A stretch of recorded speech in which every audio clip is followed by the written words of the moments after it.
karong adlaw mao ang change of command, turnover ceremony gikan ni PNP Chief Romel Marbel ngadto na ni General Nicolas Torre. O karong mga panahon na nag-seremonyas na o nag-speech na si Torre ato sa paminawon mahigala live ni Ray gikan sa Camp Crame ato sa pagtagad gamay be. Okay. Nga kalinong sa aton nga nasyon. Agtitinulong tayo amang salaknib iti panggilan tayo. Sama-sama nating iangat ang watawat ng isang malinis at tapat na pambansang kapulisyan. Pangalawa, to our foreign guests and residents, we are happy that you have chosen the Philippines to be your second home. I promise that all of our laws apply equally to all, regardless of nationality. We are committed to upholding everyone's right, safety, dignity, including yours. Pangatlo, para sa bawat Pilipino, sa ilalim ng aking pamumuno, ang batas ay patas, ang serbisyo ay mabilis, at ang kapulisyahan ay karapat-dapat ng inyong tiwala. Hindi nyo na kailangan pang pumunta sa kung saan-saan at hindi namin kayo pagpapasapasahan at ang PNP na lamang ang inyong maging sumbungan ng inyong mga hinaing, lalong-lalo na ng paglabag ng inyong karapatang pantao. Tulungan nyo kaming tulungan kayo. We acknowledge your active partnership in creating the bagong Pilipinas we all dream of at buong puso kaming nagpapasalamat. Huwag kayong bibitaw at manatili sana kayong katuwang sa pagtaguyod ng kapayapaan at kaayusan ng ating bayan. General Torre ni Magyala. We will strengthen our partnerships with the public so we can better understand local needs and respond to them with empathy and precision. Today marks more than a beginning. It is a defining moment. Thus, let us seize it with unwavering courage, grounded in humility and a relentless commitment to serve the Filipino people with honor, excellence, and integrity. Maraming salamat po. Mabuhay ang pambansang pulisya, mabuhay ang bagong Pilipinas, mabuhay ang sambayanang Pilipino, at sa bagong Pilipinas, ang gusto ng pulis, ligtas ka! Maraming salamat po. Thank you very much. Ligtas ka. Congratulations, Police Okay. General Nicolas Sige, Torre atong III. mo ni ang seremony dito mahigala. Okay. So, nilamano si BBM, nilamano si Marbel Torre, nilamano si DILG Secretary John Vic Remulla. To introduce our honored guest, may we request Attorney Lucas Bersamin, Executive Secretary, Office of the President. Live ni mahigala sa Ladies and TVM. gentlemen, the President of the Republic of the Philippines, His Excellency Ferdinand R. Marcos Jr. Atong paminahon si President BBM sa iyang mensahe ini karong bag-ong PNP Chief nga si General Nicolas Torre. Okay? Executive Secretary Luke Bersamin, for your introduction. Please take your seats.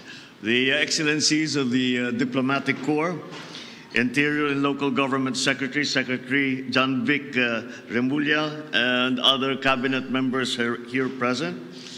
The Armed Forces of the Philippines Chief of Staff, General Romy Browner, and the Major Service Commanders. Outgoing Chief of the Philippine National Police, Police General Romel Francisco Marbel. The newly installed Chief of the Philippine National Police, Police General Nicolas Torre III. Officers and civilian employees of the Philippine National Police, ang aking mga kasamahan sa pamahalaan, ang ating mga bisita na dumating ngayon, magandang araw po sa inyong lahat. Today, we witness more than a ceremonial change of command. We come together to reaffirm a shared responsibility, a responsibility to uphold peace, to preserve justice, and to protect the dignity of the Filipino. Each change in leadership promotes the values that give strength to our institutions. It reflects a clear belief that lasting progress is grounded in consistent service, accountable governance, and leadership that never forgets its duty to the people. So allow me to express the gratitude of a nation to the man who has served with strength and with resolve, Police General Romel Francisco D. Marbel. General Marbil, you led the PNP with a compass firmly set on integrity, professionalism, and respect for human rights. In your stewardship, the PNP became a more people-centered, structured, and regulated institution. You guided our officers to serve with integrity, and in doing so, you restored the people's confidence in the uniform that the police wears. In moments that tested our resilience, from disaster response to crisis management, from general public safety to the conduct of a credible and peaceful 2025 national and local elections, you showed us what a smart, capable leadership looks like. Sa ilalim ng inyong pamumuno, naging sandigan ng pamahalaan ng kapulisan na sa paghahatid ng tulong, pagbibigay ng proteksyon at pagtataguyod ng karapatang pamtao. Ipinakita ng PNP na walang katumbas ang buhay ng tao. Mga buhay na nailigtas, napaglingkuran at natulungang makabangon. And for this, General Marbil, we are truly grateful.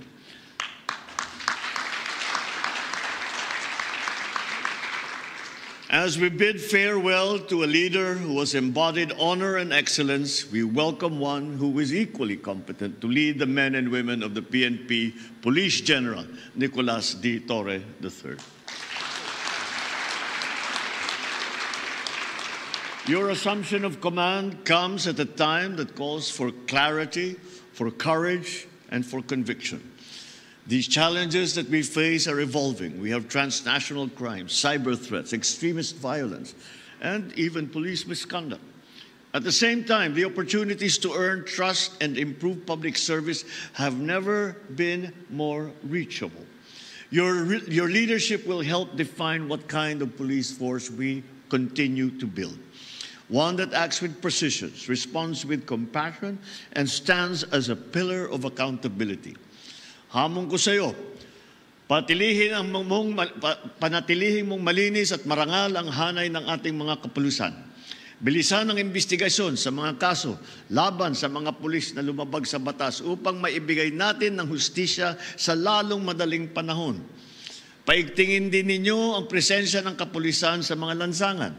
Siguruhin mas maraming pulis na umiikot sa mga kalsada at nagbabantay sa ating mga komunidad, lalo na sa lugar na madalas ang krimen at kaguluhan. Kapag kailangan ng taong bayan, dapat may pulis na agad nagre-responde. Iparamdam natin sa mga Pilipino na may pulis na handang dumamay at pagtanggol sa kanila sa lahat ng oras. Sa tulong ng PIDEA, ipagpatuloy ninyo ang paglaban sa illegal na droga. Magsagawa pa rin tayo ng drug seizures at tiyakin na sasampahan ng kaso ang mga drug dealer at mga drug lord. Patuloy din kayong magmatyag sa ating mga komunidad para kahit ang small time ng mga drug dealers ay wala ring ligtas. Hindi dapat natatakot ang estudyante o ang mga manggagawa, motorista, magulang na maglalakad sa kalsada umaga man o gabi. Bilang alagad ng batas, inaasahan ang buong kapulisan na kumilos ng marangal, maglingkod ng katapat at maging sandigan ng ating mga kababayan. Iwasan ninyo ang paggamit ng pribilehiyo para sa pansariling benepisyo. Maging instrumento kayo sa katuwiran, kapayapaan at kaunlaran. BBM ni Mexicana atol sa speech sa pag-usab na sa liderato sa PNP. Strengthen your cooperation with all the turnover ceremony and above all, gikan ni PNP Chief Marbil. Every initiative on the needs, the rights, and the welfare of each Filipino. Ato na ni Torre. Let your badge be your daily pledge, not to command, but to serve with integrity. Let every decision uphold the law, and let every gesture reflect the quiet dignity of true public service. May the PNP become a source of hope and reassurance to every community that you protect. This change of command ceremony is a renewed promise, a clear mandate to champion peace, to serve with honor, and to move our nation forward with dignity. Ato i-discuss ni Ron. Together, let us shape a bagong Pilipinas where every citizen is disciplined and obeys the laws, where every police personnel is a role model worthy of trust of respect, and where the standard of keeping our people safe is high. Maraming salamat at mabuhay ang PNP, mabuhay ang bagong Pilipinas. Thank you, Mr. President. Ladies and gentlemen, His Excellency Ferdinand R. Marcos Jr.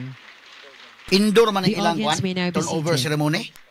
And at this time, the PNP would like to present a memento to the President. May we request the outgoing Chief PNP and the newly appointed Chief PNP to present the memento to our guest of honor and speaker. Okay, so karon mahigala mo na ni ang turnover ceremony mga kagalaan nga gipahigayon karong adlaw. Gikan ni PNP Chief Romel Marbel ngadto na ni PNP Chief Ture. A token of heritage and service. These refurbished MP310, a compact and reliable 9mm submachine gun, features a simple blowback mechanism and remains known for its durability and ease of use. Once issued to the Philippine Constabulary and later the Integrated National Police, it was used by the Philippine National Police during the 1970s, primarily for counterinsurgency and internal security operations. This memento is presented to His Excellency Ferdinand R. Marcos Jr., President, Republic of the Philippines, during the change of command ceremony and retirement honors for Police General Romel Francisco Marbil. Thank you very much. Warm applause, ladies and gentlemen. So mo na ni mahigala ang bag-ong PNP Chief si Ture na karon mga kagalaan lang seremonyas nga gihimo. Manatili po tayong nakatayo at magsitayo po tayong lahat at ating awitin ang PNP Lingkod ng Bayan.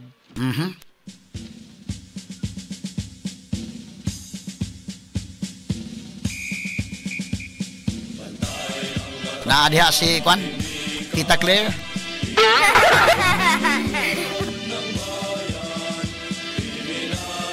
Kamalipayo ni Ture, oh.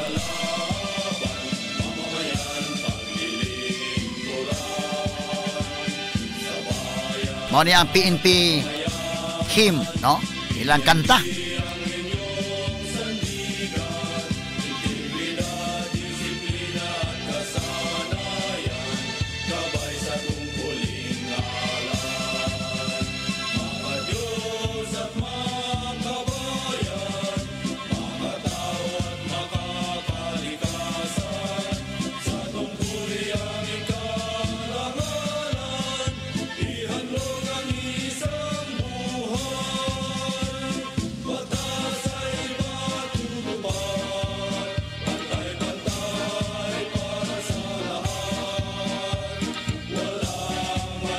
So gipremyuhan si General Ture Mahigala sa iyang pagpada ni Presidente Rodrigo Duterte dito sa dahig. Aha. Mao ni ang perception sa mga tao.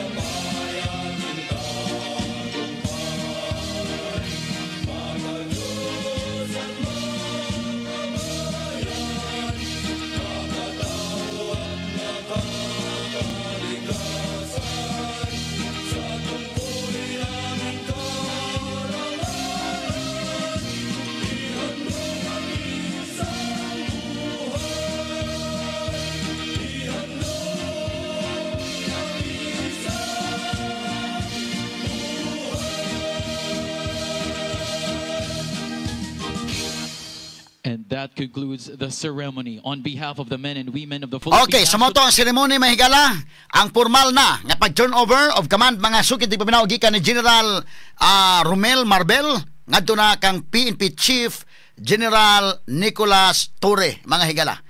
Straight to the point. Okay, si General Nicolas Ture pitin paspasas promotion mga kaigalaan oy. Unya kini ang tan-aw ni sa mga sakop sa PNP mga higala o gusto kang ma-promote mga kaigalaan imong tan-aw ning kaagi ni Ture medyo unsa may gihimo ni Ture imong himuon ni mahigala nga kuan formula ning iya ang imong buhaton na kay nga sunod na gyud ka sa sugo mo gyud na bahalag unsay mga kuan din ha kay ma-premiuhan ka gyud ha. Kini ni ang mao ni ang nahitabo niya mahigala karon seremonya mga kaigalaan. Well, of course kadto to ang Pero paspas lagi kayo niyang kuan day. Paspas lagi kayo yung promotion. Daghan ang mga kuan ani day. Daghan ang mga naligsan ani niya. Kanabang gipang overtikan mga sukit tigpaminaw. Tungod kay imagine ka mga higala ni adtong 2024 kini ni ang pero ato ipaklaro tong pitsa kay kining duha nga nagsunod nga promotion insakto ni pero akong gipa-confirm ni kasamang Arnold Bustamante ang ato mga higalang PNP military beat reporter kanang 2024 2025 na siya na-promote kaduha nga in 1 year mga kagalaan doble ang stars nga nakuha ni Tore. Unang higayon ni mahigalas PNP nga nani ha. Askang ngilngiga og ikaw mo oy nang ambisyon ron nga unsaon nga paspas imong promotion og imong sundugon si Tore. Di ni malalim. Og mo'y magdaghan jotay ra. Kay kini mga higalang iyang pagka-brigadier general, hinuon kato nga pagka-brigadier general, 1-star general to mahigala kay ang ilang mong ranggo brigadier general, paghuman major general, lieutenant general, general. Okay. So kini ni ang si Tore medyo paspas kun iya kay nahimo siyang brigadier general. Unya karon tuiga lang kaduha sang promote day. Kanyo kanang primerong promotion niya mga kaigalaan. Nahitabo man ni at last April mga sukit ng paminaw, no? Human mga higala pagdakop ni Presidente Rodrigo Duterte nga napadaan niya dito sa dahig. Mo niyo, kining unan lang kwan. Kuyog niya iyang tulo ka mga anak. Og unya dito sa Malacanang mga higala, April 7, 2025, promoted siya mahigala ngadto sa pagka Major General. Isip CIDG Chief mga suking tigpaminaw. Niadtong Abril pa lang. Unya, usa ka buwan naman day kapin. Abril na promote, pag Mayo na promote.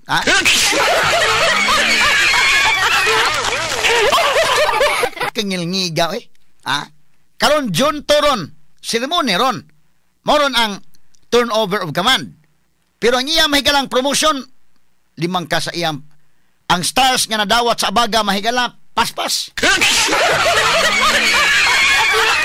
Kaya kita lang ni katawa mga kagila kay katong pirmirong promotion niya mga higala. Ang iyang anak medyo mura man tog ni tan-aw iyang anak mura di makatuo. Pero kanyo don dito sa Malacanang. Tuusan niya ka anak yung tan-aw niya. Tinuod gani mo kon ba? Niya karon promote na sad mahigala so April 7, na-promote siya mga kaigalaan to Major General kay isip chief sa CIDG. Karon mahigala, atong May 29 man to, promoted to Police General. Kay gi-appoint siya mahigala, gi-appoint siya as PNP Chief, puli mahigalang General Marbel. Straight to the point. Asa ka man mangita, ana? So, sa laktod niya pagka-istorya, in more than a month lang po. Kay April 7 man to. So by May 7, usa ka buwan. Kay May 29 naman. Usa ka buwan kapin. Paspasa na-promote. O karon mga higala, mauna iyang pagka-PNP chief. O atol ining maong seremonyas mga kagalaan.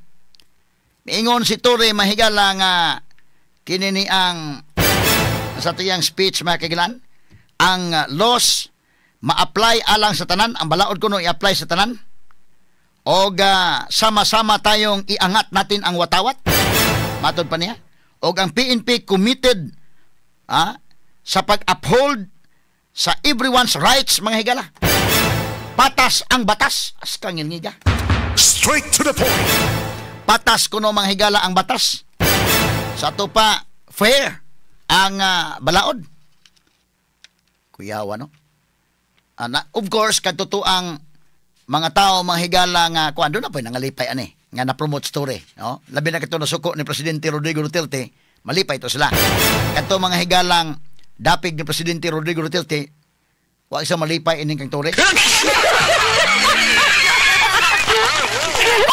Pero delikado kini mahigala og simbako og preparation ni mga higala kung say masud sa utok ni BBM nga moingon nga mag-declare tag martial law. Nya sa turi may PNP chief day na daghay gyud mga dakpan ni nga way warrant-warrant.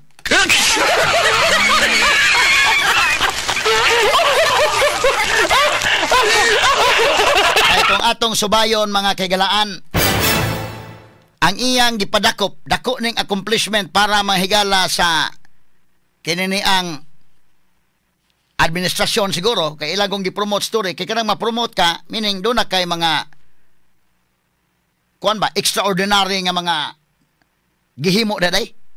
Pareho na ng mga nakay mga medals ba? Labi na ka ng Medal of Valor ba? At doon ay gubat panalitan ana. Itong kampo dito sa Mindanao nga gisong mga kagilan niya, katong nahabilin bitaw nga kuan. Asdang gyud mahigala, wa gyud mosibog sa binakbakay mahigala. Samaran pero buhi, nakadawat og Medal of Valor. Katutuang kuan sa 44. Katong sa 44 katong sa tanan day gitagaan tong Duterte day. Kay panahon ni Pinoy gamay ra may gihatagan mag-usara man siguro to duha. Pagka presidente Duterte gitagaan silang tanan. Og Medal of Valor bahala ato nangamatay na. Kay doon naman guna equivalent sad mahigala sa kinini ang kuan ba? Aside anang dungog sa Medal of Valor, doon na po na equivalent sa pensyon. Buhan madako-dako lang po taon tong pensyon sa nailong mga bata. Kaya ang ilang amahan gilaog dito sa tirong dito sa Mamasapano. Mo nay nahitabo mga higala. So pag panahon ni Duterte gihimo to niyang kuan, gitagaan to mga higala og Medal of Valor. Kana mga awards inanang ipanghatag doon naging kay accomplishment ngano natagan ka. Kining iya god sa usa ka buwan lang mga higala kapin. Paspas mahigala ang paghatag og mga awards. Ato lang ning agi kataw-katawa mga kaigalan. Unsa may nahimong accomplishment ni Torre? Nga siya man na paspas man iyang promotion. So na-promote siya Major General. Pero noon si BBM iya magunay mga higalang isip appointing authority, iya ning gusto. Nya kana na ang mauna iyang appoint. Bisan pa man tuod dapay mga senior aning Torre day kay Major General pa guni. Dapay mga senior ana niya diha. Una kini nga PNPA nga nahimong PNP chief nakin. No? Pero og ingon kag promotion katong pagka-promote niya last year og nyatong kuan pa katong pagdakop niyang kibuloy. Kini karon iyang gidakop ng Giras Duterte. I-promote siya natong April 7 karon pod himong PNP chief. Nya matod pa niya patas kuno nga implementar ang batas. Oh, mo ni dalawa. Oh, malipayon ka story agi sabitan dayon sa iyang kuan na ba ni sa audio dong? Asa man ko ng audio ani dong? Kato pagtaw.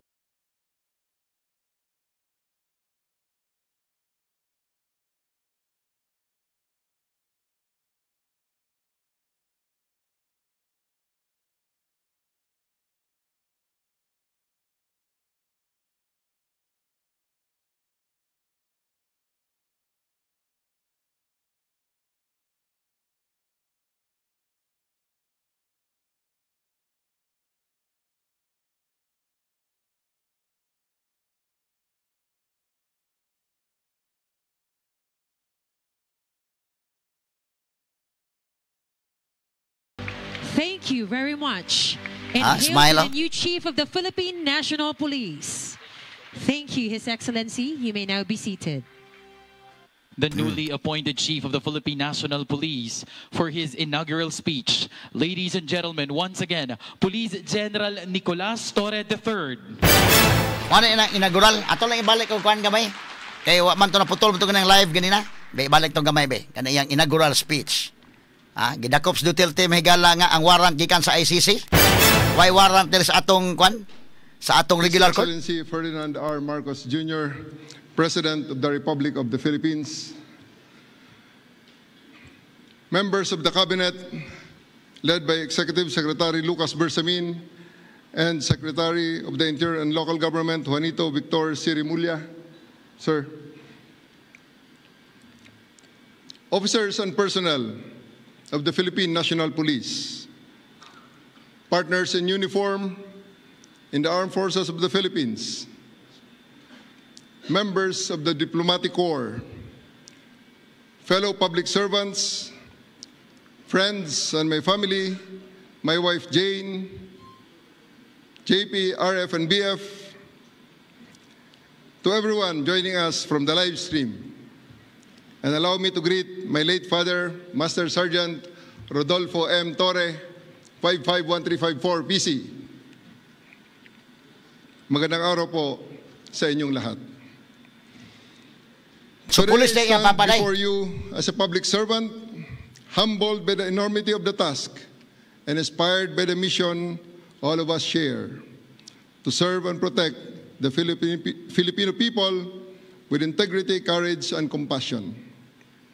To President Marcos, sir, thank you for entrusting me this responsibility, sir. Okay, trust and confidence ha. Standby. Ato sa putlon gamay mga higala kay atong i-discuss ning iyang speech mga kahigalaan subay sa iyang pagdakop mahigalang Presidente Rodrigo Duterte maotoy iyang nakadawat sa ining premyo. Ha? Okay, atong pagtagad unsa man to? Sige, atong i-discuss mga higala kay kinani ang latest ra ba nga survey si Duterte may pinakataas og trust rating. Ha? Onya ang nadakop si Torre mga kahigalaan. O na premiuhan sa ining pagka-promote niya ron. Sige, ato ning pagtagad niya. Ato sa maminahon iyang speech. Straight to the point. Now, atong pagtagad mga higala. Buti pasabot ani kay ni adtong April 7 na promote man si General Torre mga higala og another star nga nabutang sa iyang abaga. Unya usa ka buwan kapin lang another promotion kay siya mo nahimong PNP chief. Gipremyuhan gyud siya mga higala sa administrasyon niadtong iyang pagdakop mga higala ni kanhi Presidente Rodrigo Duterte. Straight to the point. Nga diin inana mga kagilaan niya mo execute si General Torre mga sukid tigpaminaw. No? Pag unsay sugo mga higala sa Malacañang pag-ingon i-execute na, execute yun. Bahala na ng mga balao diha mga higala ug unsa nang angay nga buhaton niya sa procedure mga higala basta importante nga mo kuan ka mo sunod ka sa sugo o unsay kamanduan mga higala obey first pahala na ng mga balao diha kay gi-invoke god mga higala nila ni kanhi Presidente Rodrigo Duterte atol sa pagdakop ang Rome Statute kay the only basis pagdakop mga higala atong kanhi Presidente Rodrigo Duterte o gipada sa dahig ang basis ra gyud ato katong Rome Statute kay wa man to moagi sa regular courts mga kagalaan.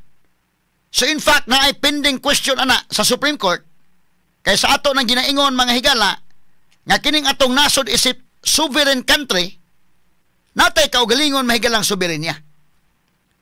Mismo gani ang mga decisions from other countries mga husgado sa ubang nasod kinahanglan pata og dunay recognition of foreign judgments diri sa ato. Moagi gina sa atong korte. Pero kadto mga higala mong warrant of arrest nga gi-issue mga higala didto sa International Criminal Court, wala to moagi mga higala og scrutiny sa atong husgado. Ila mga higala ang gihimo tong basis pagdakop ni kanhi Presidente Rodrigo Duterte. Sa to pa mabutang to mga higala nga questionabling dako ang maong pagdakop mahigala kay nahimutang man to mahigala warrantless arrest. Nganong warrantless arrest tungod kay dili man mga higala warrant nga gi-issue sa atong regular court. Ang ato mahigalang Constitution under Article 3 Section 2 nagbutyag nga di gyud pwedeng dakpon kung way warrant. Pero kanang mga warrant dunay requirements kanus-a kanang warrant of arrest mahigala ma-issue. Kinahanglan nga ang atong korte kinahanglan nga dunay probable cause nga gi-determine mahigala personally sa usa ka judge o kana nga judge Filipino judge sitting in our Filipino courts. Dili Filipino judge nga base dito naglingkod mahigala sa dahig. So kung atong tanahon o atong hasasan ang pagdakop ni kanhi Presidente Rodrigo Duterte nahitabo to na nabutang to nga way basis. Kay kadtong basis mahigalang sa ICC di man to madiretso makigalan. In fact ang mando gani mahigala sa Interpol mibutyag mo gani nga dadon sa kurtisan. So ang pagdakop daan questionably ang legal basis unya sa dayang gidakop na ang Rome Statute mismo niingon nga dadon siya sa regular court. Wa dadaw di gidama higala sa eroplano, ha? Unya mingon story, ha? Kung sa tuig ingon story magalangab, iya ko nang hihilain ko yan. Imagine ka, former president sa Republikas Pilipinas. Wa na lang yun mahigalay na habiling gamayng consideration, day ba? Former president, gawas ana, senior citizen na Pos Duterte. Unya imong inaon nga hihilain ko yan, medyo off kayo ba? Nya senior citizen na sad mga kaigalaan, anang panahon na, o imong tan-aon ang panglawas Duterte lahi na, niadto mahigalang naglingkod pa siya isip presidente.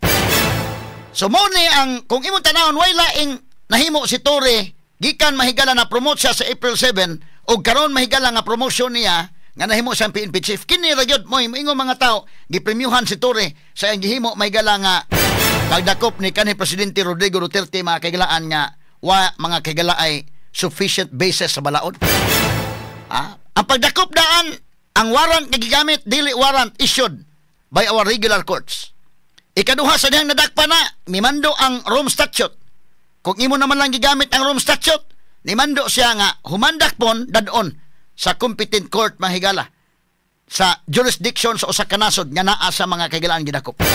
Wa pud tumana, giditso mahigala sa eroplano.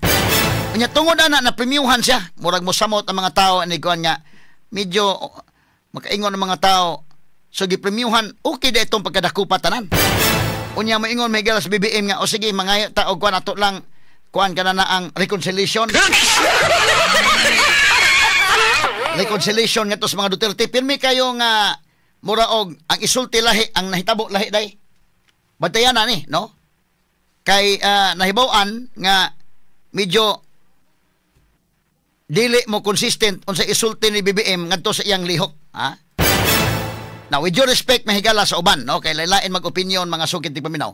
Kini maklaro ba ni nga kini ni ang parihad to mahigalang impeachment. Bisag kini karon nga maingon si BBM di sa gustong impeachment, dili pa na klaro. Kay pwede man nga lahi ang buhian nga statement, lahi pod mahigala ang mahitabo. So mo na nga padayon tang ni tan-aw ang napita mga sukid tig paminaw. So kining kang Torre mahigalaw, ang premyo ini katong iyang hilaon sa Duterte. Bisan pa man og ni anang sitwasyon na mga higala why basis, nganong why basis kay why warrant? Nabutang to mahigala nga dakop, di man sad sa moigo nga warrantless arrest under sa atong konstitusyon. Ang masunod gyud nga balaod dinhi sa atong jurisdiction ang atong 1987 konstitusyon. Unya ang konstitusyon nag-ingon man nga di pwedeng dakpon ang tao kung way warrant. Warrant of arrest.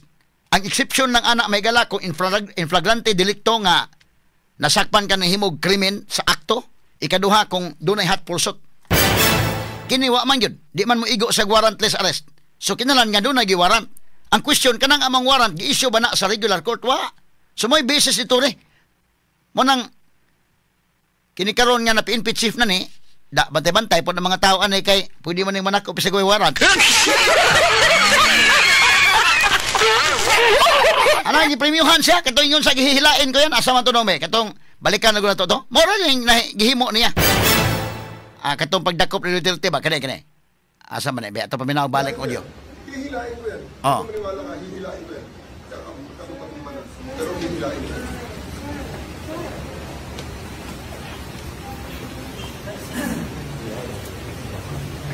So believe si Marcos?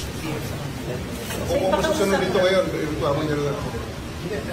Gusto niya kung sabi para lang ang klaro. Sino? Walang mas mata sa akin, ako na ang commander dito. Sir na ako, sir. Direksyonin niyo mo sa aeroplano? Yes. Okay, sir. Your lawyers are witnesses. You can always file. You have to kill me. It's not our intention. You have to kill me to bring me to Hague. It's not our intention, sir. It's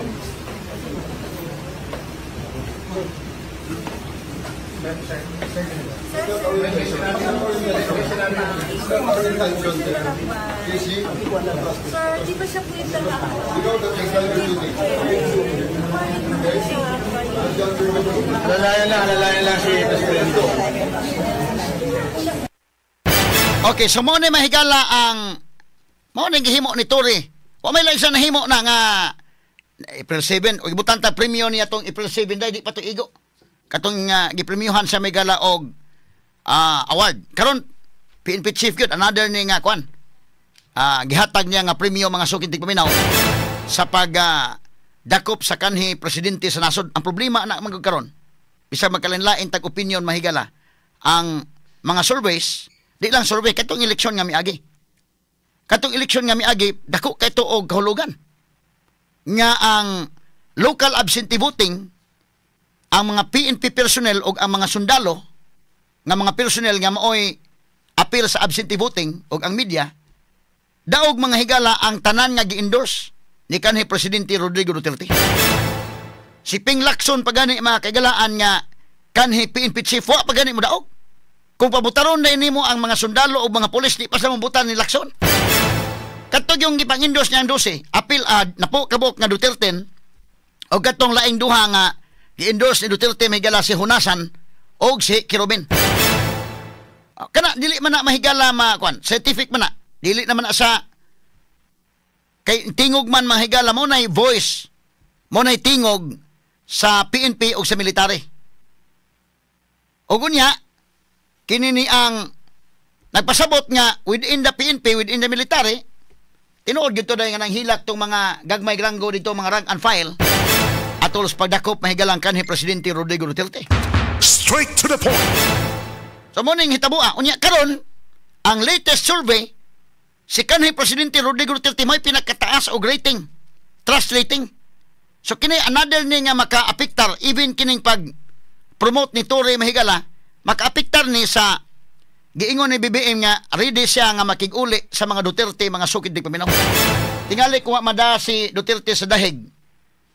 Nga kadto maong pagpada mga kagalaan medyo dunay daghan mahigalang kakulian sa atong balaod.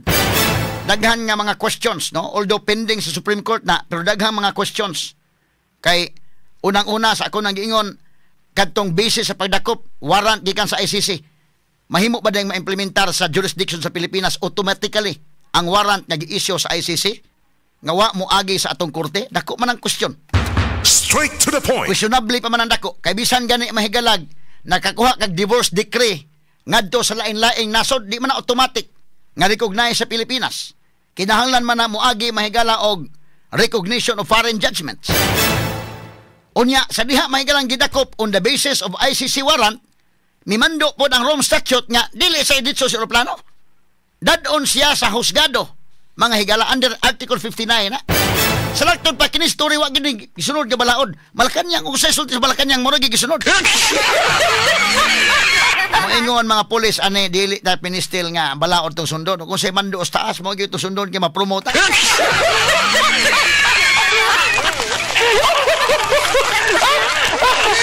Ni ato lang ay agi katawa-katawa ha, pero medyo delikado ni si Bako ug unsay masud sa unahon ng BBM.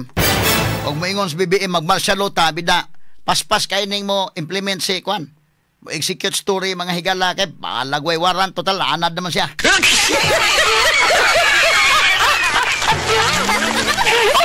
Ang trust rating may gala ito ipakita ko itong Pulse Asia dong. Aside sa midterm election ha, ang Pulse Asia result sa survey may gala karong bag-o ang pinakataas og trust rating kaniyo. Ato ko nang i-zoom dong sa gilag dili ko makita. Ang zoom lang ko no kani. Okay kini. So ang big trust mga higala og okay kani. Ang trust rating may higala pinakataas og trust rating meaning pagsalig sa katawhan. Mao si kanhi Presidente Rodrigo Duterte pilay salig sa mga tao 63%. 63%. Ang second mahigala nga dunay taas nga pagsalig si Sara Duterte nga dunay 50%. Ang ikatulo mga sukid ti paminaw nga dunay pagsalig ang mga tao layo kay gintang 32% si BBM. Ha? Unya kumusta ka sa si Chase Escudero og sila si Kuan? Kini ni ang Martin Romualdez, ha? Sumuna nga kini ni ang dili malikayan nga mga tao mo samot gyud mahigala og question. Mismo gani daghan ang mga nikunot ang agtang pagka-promote ni Torre tungod kay ang accomplishment ni Torre ang pagdakop sa most trusted leader sa Pilipinas nga mao si kanhi Presidente Rodrigo Duterte. Straight to the point. I'm talking of facts ha. I'm talking of reality ngani. Mao ni ang accomplishment. ang pagdakop mga higala o pagpada sa dahig sa labing saligan nga leader sa Pilipinas. Oh. Kana makita man na, aside sa survey, makita na sa election result, meaningful man kayo tong midterm election. Nga ang number 1 mahigala sa midterm election, ang kandidato gikan sa PDP laban, nga mao mahigala si Bongo. Meaningful kay na. Unya, ang igsuon mismong BBM mahigala, may gani nakakapyot ikadusi si Amy Marcos. Asa man ka mangita na, dako ka ng kahulugan day. Nga, ang igsuon sa presidente, ika number 12, unya, kanang pagka number 12 nga nakakapyot, dili pag yun na, kay gi-endorse siya sa igsuon nga si Marcos, kung dili gi-endorse siya mahigala ni Sara Duterte. Straight to the point. So inana ang, og imong basahon mga higala ang mga panghitabo, og ang pulso sa katauhan sa pagkakaroon. Di man na ikalimod. Og lakip mga higala ang local absentee voting. Kana mo'y basahon mga higala na napita, ma-analyze nimo. Nga medyo karong panahon na medyo dunay pagkatandugunon ang military o ang pulis aning kalakiha. Straight to the point. Unya, kining impeachment mahigalang Sara Duterte. Kanus amanta ni, karong adlawa. Apan ingon si Escudero, isibog lang ni nga sa June 11. Ato tiwasog isgota, isibog sa June 11. Kung isibog sa June 11, unsa may sunod mahitabo? Manang miingon si Amy Marcos nga, kining pagkasibuga, wa na gini padulungan. Gituyo na gini sibog-sibog mahigala para wa na gyud. Padung na gini mahigala sa pagkahanaw. Ha? Kaya sa may mahitabo ang mga preliminaries. So, ang 19th Congress, di gyud masugdan ang trial. In fact, si Senator Frank Drilon, kanhi presidente migala sa Senado, mingon gyud indikin, may apil pa siya niingon, wa na, padung nas pagkahilis ni. Why impeachment trial ini mahitabo ini kalakiharon? Mo na analysis pod ni former Senate President Frank Drilon. Kay kini gud mahigalang impeachment lahi ni kini mga senator judges, lahi ni sa atong mga judges sa atong regular court. Kadang atong mga judges niya mo na mga credible. Mo na mahigalay mga klaro gyud nya tan-aw ng ebidensya.